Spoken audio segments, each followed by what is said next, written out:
ओम राम राम, ओम राम राम। परशुहस्ताय नमः। आज हम आपको दिव्य परशुराम कवच श्रवण कराने वाले हैं। यह दिव्य कवच शक्ति, साहस और शत्रु पर विजय प्रदान करता है। इस कवच के श्रवण से व्यक्ति को अन्याय के विरुद्ध संघर्ष करने और सत्य के लिए खड़ा होने की प्रेरणा मिलती है। यह आपके आत्मविश्वास को बढ़ाता है एवं कठिन परिस्थितियों से निपटने में मदद करता है। इस कवच के श्रवण से नकारात्मक ऊर्जा, दुष्ट शक्तियों से मुक्ति मिलती है। समस्त प्रकार के रोग दोष का नाश करता पर तंत्र मंत्र प्रेत शक्ति को दूर करता है। इस दिव्य कवच का पाठ करने से धन सौभाग्य की प्राप्ति होती है। यह व्यक्ति को प्रेरित और उत्साहित करता है। चलिए सुनते हैं दिव्य श्री परशुराम कवच, जिसे हमने लगातार श्रवण करने हेतु उपलब्ध कराया है। सुनते रहिए। परशुराम भार्गव कवचम श्री गणेशाय नमः।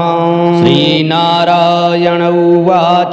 कैलास शिखरे रम्ये शंकरं लोकशंकरं कैवल्य चरणं गौरी अप्रक्षहितमद्रुतं। पार्वत्युवाच देव देव महादेव देवेश वृषभध्वज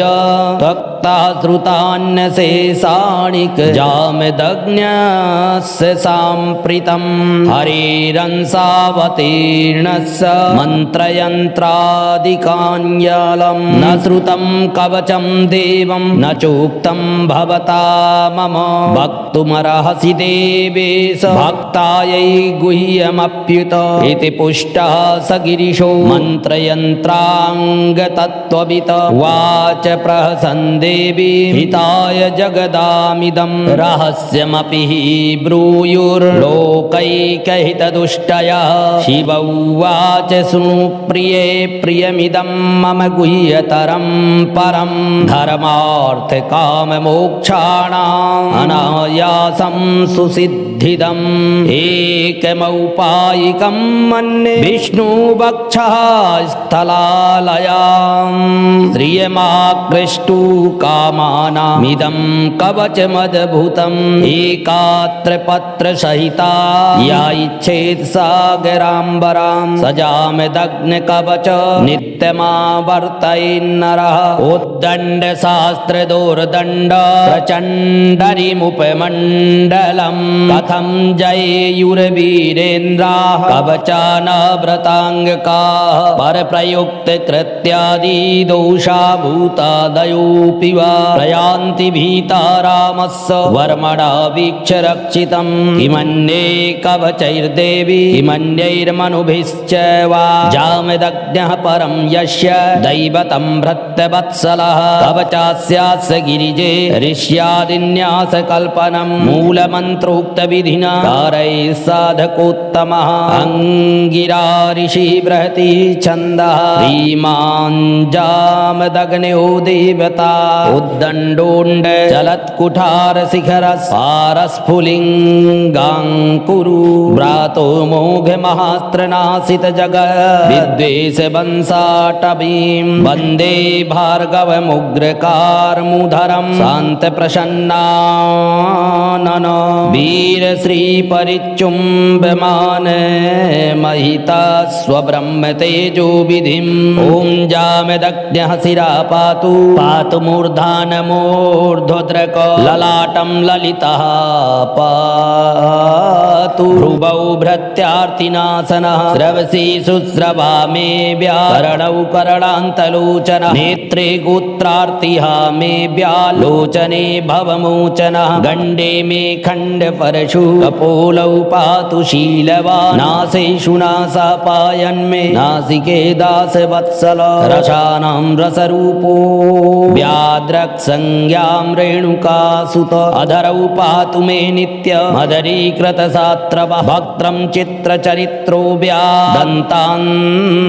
दन्तेन्द्रविक्रमः। चिबुकं रिपुजित् पातु ग्रीवां श्रीवत्सलाञ्छनः। स्कन्धौ मे स्कन्धविजय कक्षे मे क्षत्रियान्तकः। भुजौ मे शततं पातु सहस्रभुजशासनः। करौ हितकरः पातु प्राणी छोणी भरापः। अङ्गुलीर्मङ्गलगुणो नखानि मखकृन्मम भक्षा पातु ममाभीक्ष्णं क्षतजाभिषवप्रियः पुरः पुरुषवीरो मे पार्श्वौ पातु परश्वधीः पुरस्थ जगत्यापादुदरं मम सर्वदा भयोपदो व्यान्नार्भि मध्यं निध्यातविष्टपः लिङ्गशङ्कर शिष्यो व्यादुपस्तं निस्तुलप्रभः पायवपानं च मे पाया सायकासनवान्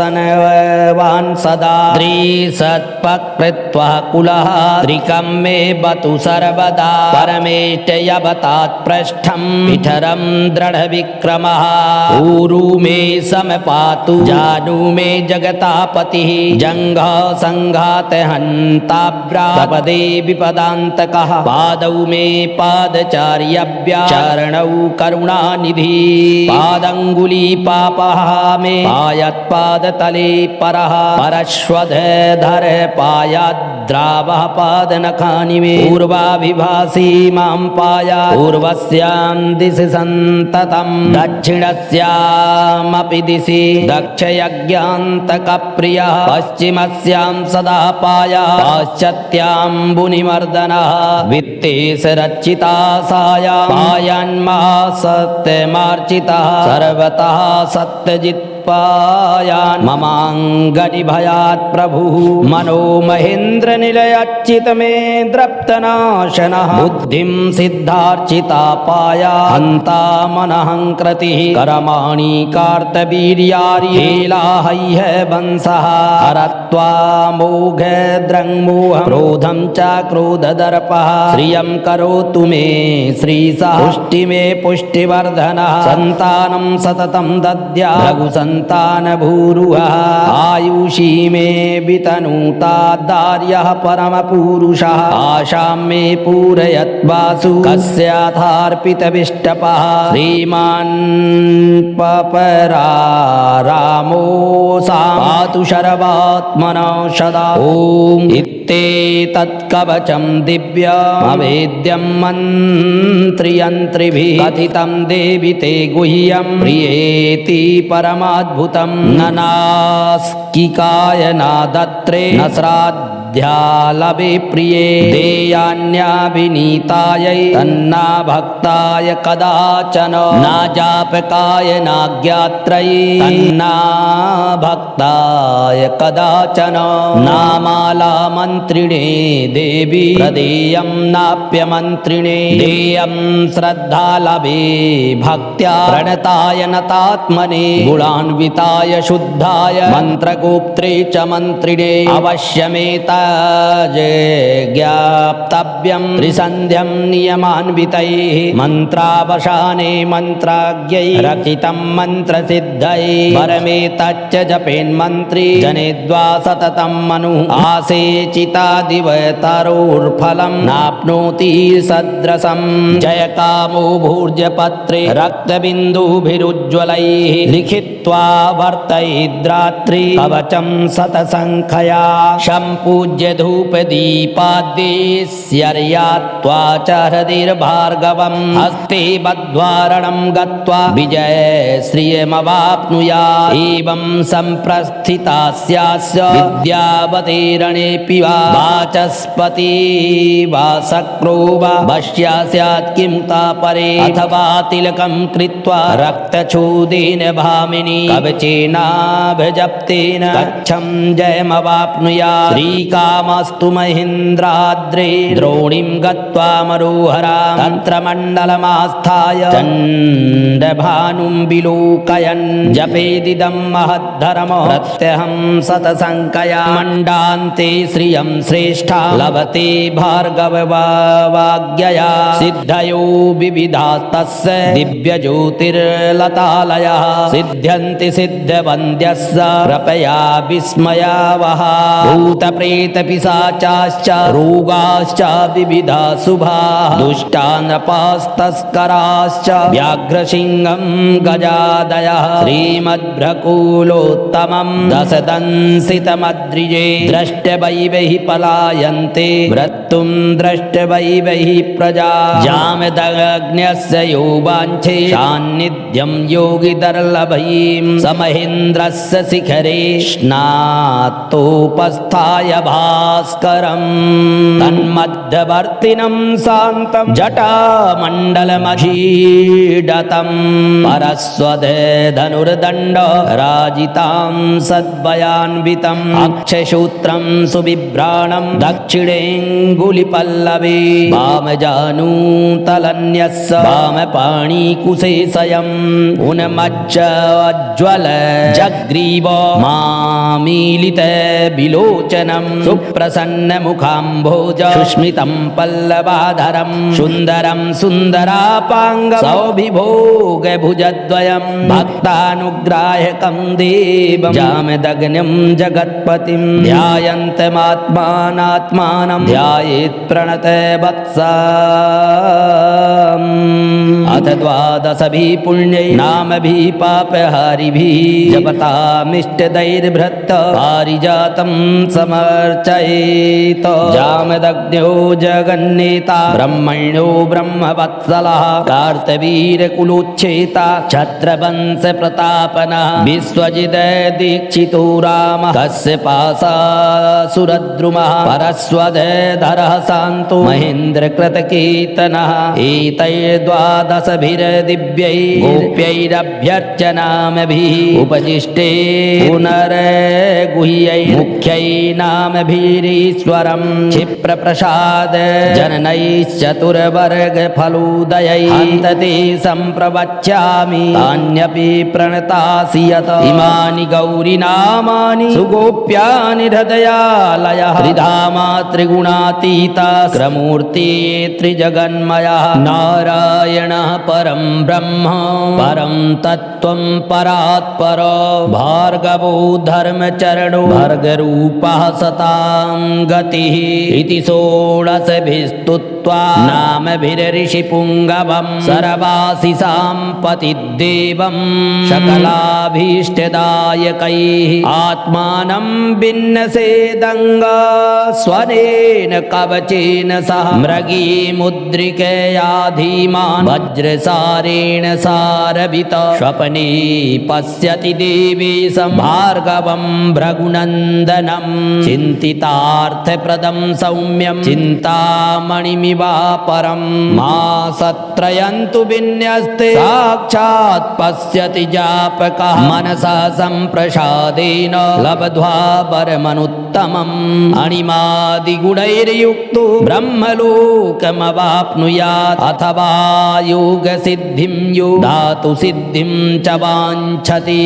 कुरुक्षेत्रे महेन्द्रवा जपेदयुतमात्मवान् सर्वाश्चौषधयस्तस्य हेचरत्वापि सिद्धिदाः रससिद्धिप्रदाश्चापि सिद्धयन्त्यस्य न संशयः महेन्द्राद्रिरिवच्छत्रं सिद्धिदं नास्ति भूतले प्रस्फुरद्गुणे सौवर्ण राशीनां जन्मभूपरः तथेदमिव वरमान्या धर्मादिफलदं नहि कवचेऽस्मिन्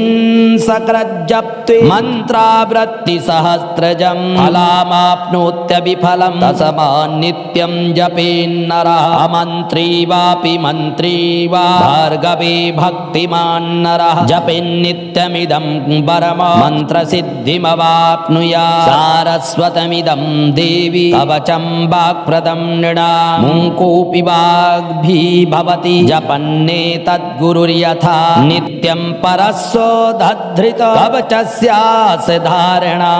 सभासु वदतां श्रेष्ठो राज्ञां भवति च प्रियः वैदिकं तान्त्रिकश्चैव मान्त्रिकं ज्ञानमुत्तमं कवचस्यास्य जापीतु ब्रह्मज्ञानं विन्दते इत्येदुक्तं कवचं मया हई है विद्विषा गोपनीयमिदं देवी ममात्मासि मणिर्यथा धन्यं कवच नित्य शर्व सौभाग्यपूरितम् इति श्री विष्णुयामले उपरि भागे जामदग्नो दिव्यांजन कल्पे त्रयसित्र सत्यपटल श्री भार्गवार्पणमस्तु श्री भार्गवार्पणमस्तु। श्री परशुराम भार्गव कवचम श्री गणेशाय नमः। श्री नारायण उवाच कैलास शिखरे रम्ये शंकरं लोकशंकरं कैवल्य चरणं गौरी पप्रक्षहितमद्रुतं पार्वत्युवाच देव देव महादेव देवेश वृषभध्वज भक्ता श्रुतान्यशेषाणिक जामदग्न्यस्य साम्प्रीतं हरिरंसावतीर्णस्य मन्त्रयन्त्रादिकान्यालं न श्रुतं कवचं देवं न चोक्तं भवता मम वक्तुमर्हसि देवेश भक्तायै गुह्यमप्युत इति पुष्टः स गिरिशो मन्त्रयन्त्राङ्गतत्त्ववित् वाच प्रहसन् देवी हिताय जगदामिदं रहस्यमपि हि ब्रूयुर्लोकैकहितदुष्टया शिव उवाच शृणु प्रिये प्रियमिदं मम गुह्यतरं परं धर्मार्थकाममोक्षाणाम् अनायासं सुसिद्धिदम् एकमौपायिकं मन्ये विष्णुवक्षः स्थलालयां श्रियमाकृष्टु कामानामिदं कवचमद्भुतम् एकात्र पत्र सहिता या इच्छेत् सागराम्बरां सजामदग्न कवच नित्यमावर्तयेन्नरः उद्दण्ड शास्त्र दोर्दण्ड प्रचण्डरिमुपमण्डलं कथं जयेयुर्वीरेन्द्राः कवचानव्रताङ्गकाः परप्रयुक्त कृत्यादि दोषा भूतादयोऽपि वा प्रयान्ति भीता रामस्य वर्मणा वीक्ष्य रक्षितम् किमन्ये कवचैर्देवी किमन्यैर्मनुभिश्च वा जामदग्न्यः परं यस्य दैवतं भृत्यवत्सलः कवचास्यास्य गिरिजे ऋष्यादिन्यासकल्पनं मूलमन्त्रोक्तविधिना कारैः साधकोत्तमः अङ्गिरा ऋषि बृहति छन्दः श्रीमान् जामदग्न्यो देवता उद्दण्डोण्ड चलत्कुठार शिखर पारस्फुलिङ्गाङ्कुरु व्रातो मोघ महास्त्रनासित जग विद्वेष वंशाटवीं वन्दे भार्गवमुग्रकारमुधरं शान्त प्रसन्नानन वीर श्री परिचुम्बमान महिता स्वब्रह्म तेजो विधिम् ॐ जामदग्न्यः शिरा पातु पातु मूर्धानमूर्ध्वद्रक ललाटं ललितः पातु भ्रुवौ भृत्यार्तिनासनः स्रवसि शुश्रवा मे व्याकरणौ करणान्तलोचनः नेत्रे गोत्रार्तिः मे व्यालोचने भवमोचनः गण्डे मे खण्ड परशु कपोलौ पातु शीलवान् नासेषु नासापायन्मे नासिके दासवत्सल रसानां रसरूपो व्याद्रक्संज्ञां रेणुकासुत अधरौ पातु मे नित्य मदरीकृतसात्रवः वक्त्रं चित्रचरित्रो व्यादन्तान् दन्तेन्द्रविक्रमः चिबुकं रिपुजित् पातु ग्रीवां श्रीवत्सलाञ्छनः स्कन्धौ मे स्कन्दविजय अक्षे मे क्षत्रियान्तकः भुजौ मे शततं पातु सहस्रभुजशासनः करौ हितकरा पातु प्राणी छोणी भरापः अङ्गुलीर्मङ्गल गुणो नखानि मखकृन्मम भक्षा पातु ममाभीक्ष्णं क्षतजाभिषवप्रियः पुरः पुरुषवीरो मे पार्श्वौ पातु परश्वधीः पुरस्थ जगत्यापादुदरं मम सर्वदा भयोपदो व्यान्नार्भि मध्यं निध्यातविष्टपः लिङ्गशङ्कर शिष्य स्योऽव्यादुपस्तं निस्तुलप्रभा पायवपानं च मे पाया सायकासनवान् सदा त्रिसत्पकृत्वा कुलः त्रिकं मे बतु सर्वदा परमेष्टयवतात् पृष्ठं पिठरं दृढविक्रमः ऊरु मे समपातु जानु मे जगतापतिः जङ्घः सङ्घातहन्ताभ्रापदे विपदान्तकः पादौ मे पादचार्यभ्यः चरणौ करुणानिधि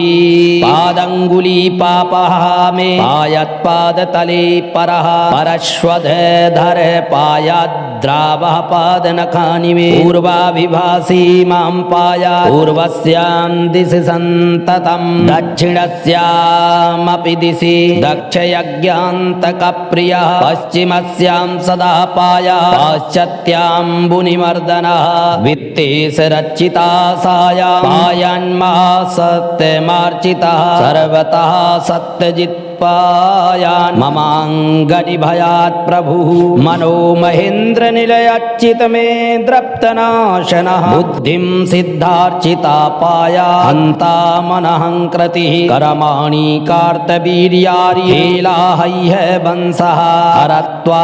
मोघद्रङ्मोहं क्रोधं च क्रोधदर्पः श्रियं करोतु मे श्रीसः पुष्टि मे पुष्टिवर्धनः सन्तानं सततं दद्या संतानभूरुहः आयुषी मे वितनुता दार्यः परमपुरुषः आशां मे पूरयत्वासु कस्याथार्पितविष्टपः श्रीमान् पपरारामो सा पातु शर्वात्मनः सदा ॐ इत्येतत्कवचं दिव्यमवेद्यं मन्त्रियन्त्रिभिः कथितं देवि ते गुह्यं प्रियेति परमाद्भुतं न नास्तिकाय नादत्रे न श्राद्धालवे प्रिये देयान्याभिनीतायै तन्ना भक्ताय कदाचन न जापकाय नाज्ञात्रये तन्ना भक्ताय कदाचन नामाला मन्त्रिणे देवी प्रदेयं नाप्यमन्त्रिणे देयं श्रद्धालवे भक्त्या प्रणताय नतात्मने गुणान्विताय शुद्धाय मन्त्रगोप्त्रे च मन्त्रिणे अवश्यमेताज्ञाप्तव्यं त्रिसन्ध्यं नियमान्वितैः मन्त्रावसाने मन्त्राज्ञैः रचितं मन्त्रसिद्धये परमेतच्च जपेन्मन्त्री जनेद्वा सततं मनुः आसेचितादिवतरोर्फलं नाप्नोति सदृशं जयकामो भूर्जपत्रे रक्तबिन्दुभिरुज्ज्वलैः लिखित्वा वर्तयिद्रात्रि कवचं शतसङ्ख्यया सम्पूज्य धूपदीपाद्यैस्यर्यात्वा च हृदिर्भार्गवं हस्ते बद्ध्वारणं गत्वा विजयश्रियमवाप्नुयात् एवं सम्प्रस्थितास्यास्य विद्यावतीर्णेऽपि वा वाचस्पति वा शक्रो वा वश्या स्यात् किं तापरे अथवा तिलकं कृत्वा रक्तचूदेन भामिनी कवचेनाभिजप्तेन कच्छं जयमवाप्नुयात् श्रीकामस्तु महेन्द्राद्रे द्रोणीं गत्वा मरोहरा तन्त्रमण्डलमास्थाय चण्डभानुं विलोकयन् जपेदिदं महद्धर्म प्रत्यहं शतसङ्ख्यया मण्डान्ते श्रियं श्रेष्ठा लभते भार्गववाग्यया सिद्धयो विविधास्तस्य दिव्यज्योतिर्लतालयः सिद्ध्यन्ति सिद्धवन्द्यस्य कृपया विस्मयावः भूतप्रेतपिशाचाश्च रोगाश्च विविधा शुभाः दुष्टानपास्तस्कराश्च व्याघ्रसिंहं गजादयः श्रीमद्भ्रकुलोत्तमं दशदंसितमद्रिजे द्रष्टवैवैः पलायन्ते मृत्युं द्रष्टवैवैः प्रजा जामदग्न्यस्य यो वाञ्छे सान्निध्यं योगिदर्लभैं समहेन्द्रस्य शिखरे स्नातोपस्थाय भास्करम् तन्मध्यवर्तिनं शान्तं जटामण्डलमहीडतम् परस्वदे धनुर्दण्ड राजितां सद्वयान्वितम् अक्षसूत्रं सुबिभ्राणं दक्षिणेऽङ्गुलिपल्लवे वामजानूतलन्यस्य वामपाणिकुशेषयम् उन्मज्जज्ज्वल जग्रीव मामीलित विलोचनं सुप्रसन्नमुखाम्भोज सुस्मितं पल्लवाधरं सुन्दरं सुन्दरापाङ्ग सौविभोगभुजद्वयं भक्तानुग्राहकं देवं जामदग्निं जगत्पतिं ध्यायन्तमात्मानात्मानं ध्यायेत् प्रणत वत्सा अथ द्वादशभिः पुण्यै नामभिः पापहारिभिः जपतामिष्टदैर्भृत्त पारिजातं समर्चयेत जामदग्न्यो जगन्नेता ब्रह्मण्यो ब्रह्मवत्सलः कार्तवीर्यकुलोच्छेता छत्रवंशप्रतापनः विश्वजित् दीक्षितो रामः कस्य पाशासुरद्रुमः परस्वधरः शान्तो महेन्द्रकृतकीर्तनः एतैर्द्वादशभिर्दिव्यै गोप्यैरभ्यर्चनामभिः उपजिष्टे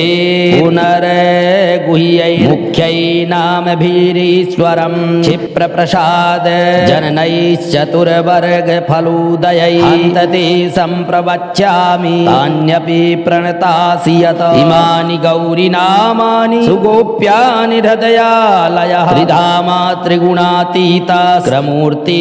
त्रिजगन्मयः नारायणः परं ब्रह्म परं तत्त्वं परात्पर भार्गवो धर्मचरणो भर्गरूपः सतां गतिः इति षोडशभिस्तुत्वा नामभिरऋषिपुङ्गवं सर्वाशिषां पतिदेवं सकलाभीष्टदायकैः आत्मानं विन्नसेदङ्ग स्वनेन कवचेन सह मृगी मुद्रिकया धीमान् वज्रसारेण सारभित स्वप्ने पश्यति देवेशं भार्गवं भृगुनन्दनं चिन्तितार्थप्रदं सौम्यं चिन्तामणिमिवापरं मासत्रयन्तु विन्यस्ते साक्षात् पश्यति जापकः मनसा सम्प्रसादेन लब्ध्वा वरमनुत्तमम् अणिमादिगुणैर्युक्तो ब्रह्मलोकमवाप्नुयात् अथवा योगसिद्धिं यो धातुसिद्धिं च वाञ्छति कुरुक्षेत्रे महेन्द्रवा जपेदयुतमात्मवान् सर्वाश्चौषधयस्तस्य हेचरत्वापि सिद्धिदाः रससिद्धिप्रदाश्चापि सिद्धयन्त्यस्य न संशयः महेन्द्राद्रिरिवच्छत्रं सिद्धिदं नास्ति भूतले प्रस्फुरद्गुण सौवर्ण राशीनां जन्मभूपरः तथेदमिव वरमान्या धर्मादिफलदं नहि कवचेऽस्मिन् सकृज्जप्त्वे मन्त्रावृत्तिसहस्रजं फलामाप्नोत्यविफलं तस्मान्नित्यं जपेन्नरः अमन्त्री वापि मन्त्री वा भार्गवे भक्तिमान् नरः जपेन्नित्यमिदं वरम मन्त्रसिद्धिमवाप्नुयात् सारस्वतमिदं देवी कवचं वाक्प्रदं नृणाम् मुकोऽपि वाग्भिः भवति जपन्नेतद्गुरुर्यथा नित्यं परस्वोद्धृत कवचस्यास्य धारणा सभासु वदतां श्रेष्ठो राज्ञां भवति च प्रियः वैदिकं तान्त्रिकश्चैव मान्त्रिकं ज्ञानमुत्तमं कवचस्यास्य जापीतु ब्रह्मज्ञानं विन्दते इत्येदुक्तं कवचं मया हैह विद्विषः गोपनीयमिदं देवी ममात्मासि मणिर्यथा धन्यं कवच नित्य सर्वसौभाग्यपूरितम् इति श्रीविष्णुयामले उपरि भागे जामदग्नो दिव्याञ्जनकल्पे त्रयसित्रसत्यपटल श्रीभार्गवार्पणमस्तु श्रीभार्गवार्पणमस्तु श्री परशुराम भार्गव कवचम् श्रीगणेशाय नमः। श्रीनारायण उवाच कैलासशिखरे रम्ये शङ्करं लोकशङ्करं कैवल्यचरणं गौरी पप्रक्षहितमद्रुतं पार्वत्युवाच देव देव महादेव देवेश वृषभध्वज त्वक्ता श्रुतान्यशेषाणिक जामदग्न्यस्य साम्प्रीतं हरिरंसावतीर्णस्य मन्त्रयन्त्रादिकान्यालं न श्रुतं कवचं देवं न चोक्तं भवता मम वक्तुमर्हसि देवेश भक्तायै गुह्यमप्युत इति पुष्टः स गिरिशो मन्त्रयन्त्राङ्गतत्त्ववित् वाच प्रहसन् देवी हिताय जगदामिदं रहस्यमपि हि ब्रूयुर्लोकैकहितदुष्टयः शिव उवाच शृणु प्रिये प्रियमिदं मम गुह्यतरं परं धर्मार्थकाममोक्षाणाम् अनायासं सुसिद्धिदम् एकमौपायिकं मन्ये विष्णुवक्षः स्थलालयां श्रियमाकृष्टु कामानामिदं कवचमद्भुतम् एकात्रपत्रसहिता या इच्छेत् सागराम्बरां सजामदग्निकवच नित्यमावर्तयेन्नरः उद्दण्डशास्त्रदोर्दण्ड प्रचण्डरिमुपमण्डलं कथं जयेयुर्वीरेन्द्राः कवचानव्रताङ्गकाः परप्रयुक्तकृत्यादिदोषा भूतादयोऽपि वा प्रयान्ति भीता रामस्य वर्मणा वीक्ष्य रक्षितं किमन्ये कवचैर्देवी किमन्यैर्मनुभिश्च वा जामदग्न्यः परं यस्य दैवतं भृत्यवत्सलः कवचास्यास्य गिरिजे ऋष्यादिन्यासकल्पनं मूलमन्त्रोक्तविधिना कारैः साधकोत्तमः अङ्गिरा ऋषिः बृहति छन्दः श्रीमान् जामदग्न्यो देवता उद्दण्डोण्ड चलत्कुठारशिखरस्फारस्फुलिङ्गाङ्कुरु व्रातो मोघमहास्त्रनासित जगत् विद्वेषवंशाटवीं वन्दे भार्गवमुग्रकारमुधरं शान्तप्रसन्नानन वीरश्रीपरिचुम्बमान महिता स्वब्रह्मतेजो विधिम् ॐ जामदग्न्यः शिरा पातु पातु मूर्धानमूर्ध्वद्रक ललाटं ललितः पातु भ्रुवौ भृत्यार्तिनाशनः स्रवसी शुश्रवा मे व्याकरणौ करणान्तलोचनः नेत्रे गोत्रार्तिः मे व्यालोचने भवमोचनः गण्डे मे खण्डपरशु कपोलौ पातु शीलवान् नासेषु नासापायन्मे नासिके दासवत्सल रसानां रसरूपो व्याद्रक्संज्ञां रेणुकासुत अधरौ पातु मे नित्य मदरीकृतसात्रवः वक्त्रं चित्रचरित्रो व्यादन्तान् दन्तेन्द्रविक्रमः चिबुकं रिपुजित् पातु ग्रीवां श्रीवत्सलाञ्छनः स्कन्धौ मे स्कन्दविजय कक्षे मे क्षत्रियान्तकः भुजौ मे शततं पातु सहस्रभुजशासनः करौ हितकरा पातु प्राणी छोणी भरापः अङ्गुलीर्मङ्गल गुणो नखानि मखकृन्मम भक्षा पातु ममाभीक्ष्णं क्षतजाभिषवप्रियः पुरः पुरुषवीरो मे पार्श्वौ पातु परश्वधीः पुरस्थ जगत्यापादुदरं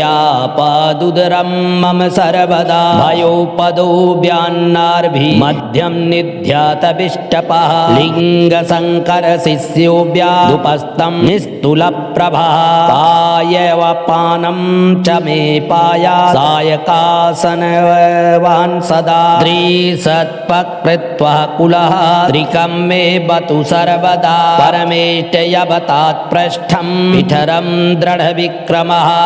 ऊरु मे समपातु जानु मे जगतापतिः जङ्घः सङ्घातहन्ताभ्रापदे विपदान्तकः पादौ मे पादचार्यभ्यः चरणौ करुणानिधि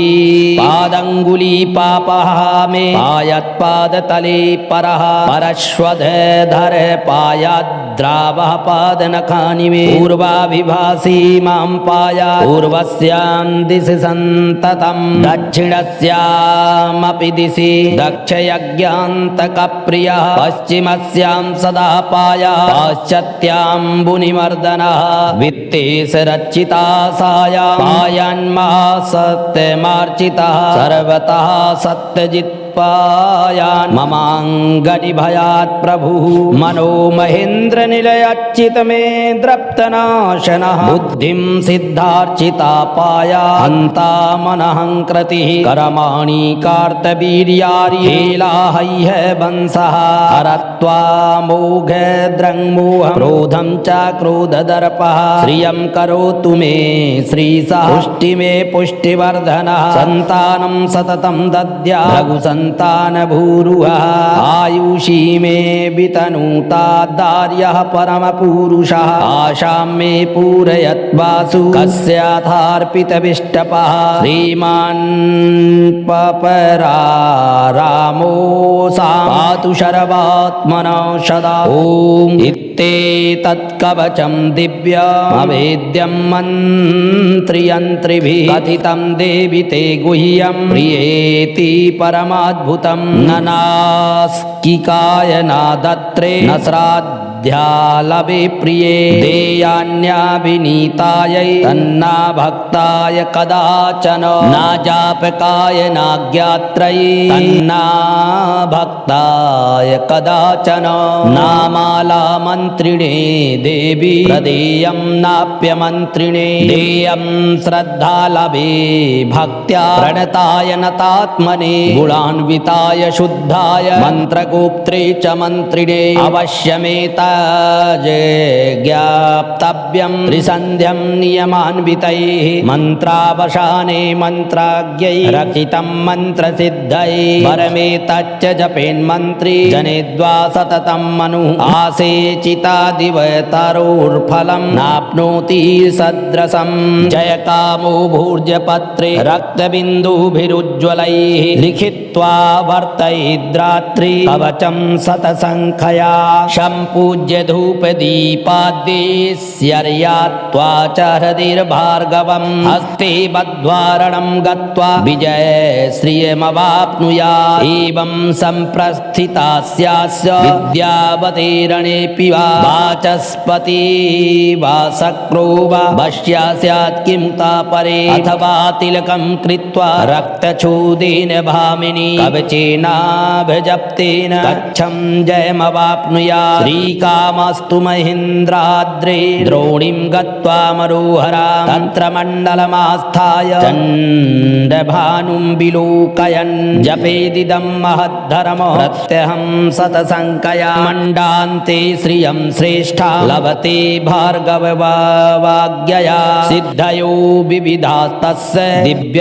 दिव्यज्योतिर्लतालयः सिद्ध्यन्ति सिद्धवन्द्यस्य कृपया विस्मयावः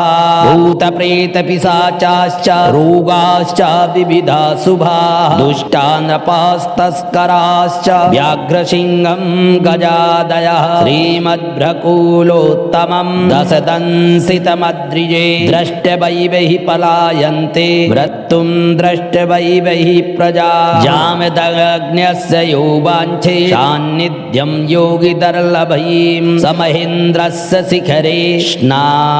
स्नातोपस्थाय भास्करम् तन्मध्यवर्तिनं शान्तं जटामण्डलमहीडतम् परस्वदे धनुर्दण्ड राजितां सद्वयान्वितम् अक्षसूत्रं सुबिभ्राणं दक्षिणेऽङ्गुलिपल्लवे वामजानूतलन्यस्य वामपाणिकुशेषयम् उन्मज्जज्ज्वल जग्रीव मामीलित विलोचनं सुप्रसन्नमुखाम्भोज सुस्मितं पल्लवाधरं सुन्दरं सुन्दरापाङ्ग सौविभोगभुजद्वयं भक्तानुग्राहकं देवं जामदग्निं जगत्पतिं ध्यायन्तमात्मानात्मानं ध्यायेत् प्रणत वत्सा अथ द्वादशभिः पुण्यै नामभिः पापहारिभिः जपतामिष्टदैर्भृत्त पारिजातं समर्चयेत् जामदग्न्यो जगन्नेता ब्रह्मण्यो ब्रह्मवत्सलः कार्तवीर्यकुलोच्छेता छत्रवंशप्रतापनः विश्वजित् दीक्षितो रामः कस्य पाशासुरद्रुमः परस्वधरः शान्तो महेन्द्रकृतकीर्तनः एतैर्द्वादशभिर्दिव्यै गोप्यैरभ्यर्चनामभिः उपजिष्टे पुनर्गुह्यै मुख्यै नामभिरीश्वरं क्षिप्रप्रसाद जननैश्चतुर्वर्गफलोदयै हन्तते सम्प्रवक्ष्यामि तान्यपि प्रणतासि यत इमानि गौरीनामानि सुगोप्यानि हृदयालयः त्रिधामा त्रिगुणातीता क्रमूर्ति त्रिजगन्मयः नारायणः परं ब्रह्म परं तत्त्वं परात्पर भार्गवो धर्मचरणो भर्गरूपः सतां गतिः इति षोडशभिस्तुत्वा नामभिर्षिपुङ्गवं सर्वाशिषां पतिदेवं सकलाभीष्टदायकैः आत्मानं विन्नसेदङ्ग स्वनेन कवचेन सह मृगी मुद्रिकया धीमान् वज्रसारेण सारभित स्वप्ने पश्यति देवेशं भार्गवं भृगुनन्दनं चिन्तितार्थप्रदं सौम्यं चिन्तामणिमिवापरं मासत्रयन्तु विन्यस्ते साक्षात् पश्यति जापकः मनसा सम्प्रसादेन लब्ध्वा वरमनुत्तमम् अणिमादिगुणैर्युक्तो ब्रह्मलोकमवाप्नुयात् अथवा योगसिद्धिं यो धातुसिद्धिं च वाञ्छति कुरुक्षेत्रे महेन्द्रवा जपेदयुतमात्मवान् सर्वाश्चौषधयस्तस्य हेचरत्वापि सिद्धिदाः रससिद्धिप्रदाश्चापि सिद्धयन्त्यस्य न संशयः महेन्द्राद्रिरिवच्छत्रं सिद्धिदं नास्ति भूतले प्रस्फुरद्गुण सौवर्ण राशीनां जन्मभूपरः तथेदमिव वरमान्या धर्मादिफलदं नहि कवचेऽस्मिन् सकृज्जप्त्वे मन्त्रावृत्तिसहस्रजं फलामाप्नोत्यभिफलं तस्मान्नित्यं जपेन्नरः अमन्त्री वापि मन्त्री वा भार्गवे भक्तिमान् नरः जपेन्नित्यमिदं परम मन्त्रसिद्धिमवाप्नुयात् सारस्वतमिदं देवी कवचं वाक्प्रदं नृणां मुकोऽपि वाग्भिः भवति जपन्नेतद्गुरुर्यथा नित्यं परस्वधृत कवचस्यास्य धारणा सभासु वदतां श्रेष्ठो राज्ञां भवति च प्रियः वैदिकं तान्त्रिकश्चैव मान्त्रिकं ज्ञानमुत्तमं कवचस्यास्य जापीतु ब्रह्मज्ञानं विन्दते इत्येदुक्तं कवचं मया हैह विद्विषः गोपनीयमिदं देवी ममात्मासि मणिर्यथा धन्यं कवच नित्य सर्वसौभाग्यपूरितम् इति श्रीविष्णुयामले उपरि भागे जामदग्नो दिव्याञ्जनकल्पे त्रयसित्रसत्यपटल श्रीभार्गवार्पणमस्तु श्रीभार्गवार्पणमस्तु।